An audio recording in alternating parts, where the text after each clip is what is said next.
এই দেখ, এই আচ্ছা, ড্রেসটা ঠিক কি আছে। দারুণ না? খুব ভালো আরে তুই লাগছে কালে সে ড্রেসটা। টাকাটা নিয়ে যাস। এই ভাঙড়িওয়ালা, তোর চোখে কি ছানি পড়েছে? তোর কি কোনো বুদ্ধি নেই?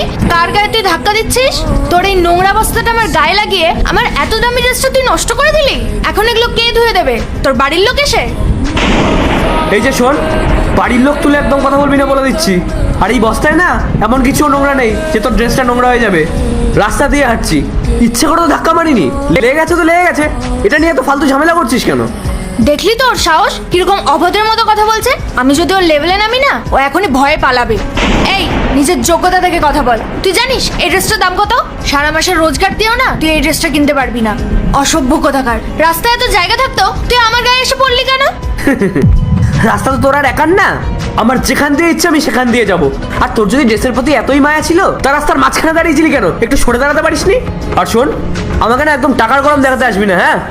আমি যদি আমার যোগ্যতায় চলে আসি না, তাহলে জানিস না এরকম ড্রেসের না আমি পাহাড় বানিয়ে রেখে দিতে পারি। ফালতু কথা বাড়াস না, যা এখান থেকে। আচ্ছা, তুই 1000টা ড্রেসের পাহাড় বানিয়ে দিবি? তুই জানিস এই ড্রেসটার দাম কত? এটা কিনতে গেলে না তোর সারা মাসের রোজগার শেষ হয়ে যাবে। তোর পকেটে 10 টাকা আছে কিনা সন্দেহ, আর তুই আমাকে বড় বড় কথা বলছিস। আগে নিজের জন্য ভালো জামা কাপড় কেন। নিজের পরার কাপড় জোটে না, ও আবার আমার ড্রেসের পাহাড় বানাবে। এরপর কি হলো সেটা দেখার আগে এই দুটি ছবির মধ্যে যে কোনো একটি ছবিকে ভালোবেসে থাকলে ভিডিওতে লাইক করে চ্যানেলটা সাবস্ক্রাইব করে দাও। আর যদি না করো তাহলে আমি বলবো তোমরা ছবি দুটোকে ভালোবাসো না। আর কমেন্টে লিখে যাও আমিন। চল, এখনই ওর কাছে ক্ষমা চা। যে ভুলটা করেছিস তার জন্য ওর পা ধরে ক্ষমা চা তুই। কি? আমি ক্ষমা চাইবো? আরে তুই কি পাগল হয়ে গেছিস নাকি? আর তুই কি ওর উকিল হয়েছিস নাকি যে ওর হয়ে ওকালতি করছিস?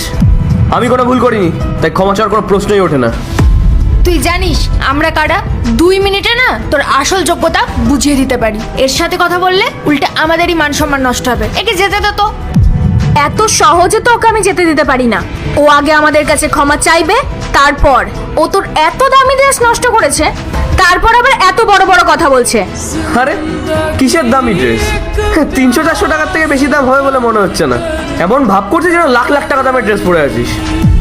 এই, তুই বেশি জ্ঞান দিতে আসিস না।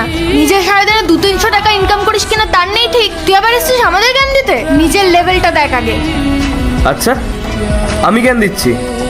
আরে সামান্য একটা বস্তা তোদের গায়ে লেগেছে বলে তোরা আমাকে এত কথা শুনিয়ে দিলি? তোরা মনে হয় জানিস না যে আমি কে।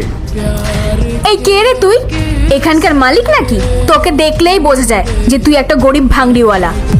কারণ এই ভাঙাচোরা বস্তা সেই বয়ে বেড়ায় যেই কাজগুলো করে, বুঝলি? আর তুই ওর জামাটা নষ্ট করেছিস, এর ক্ষতিপূরণ তো তোকে দিতেই হবে। বন্ধুরা নেক্সট পার্ট দেখতে চাইলে পার্ট 2 লিখে অবশ্যই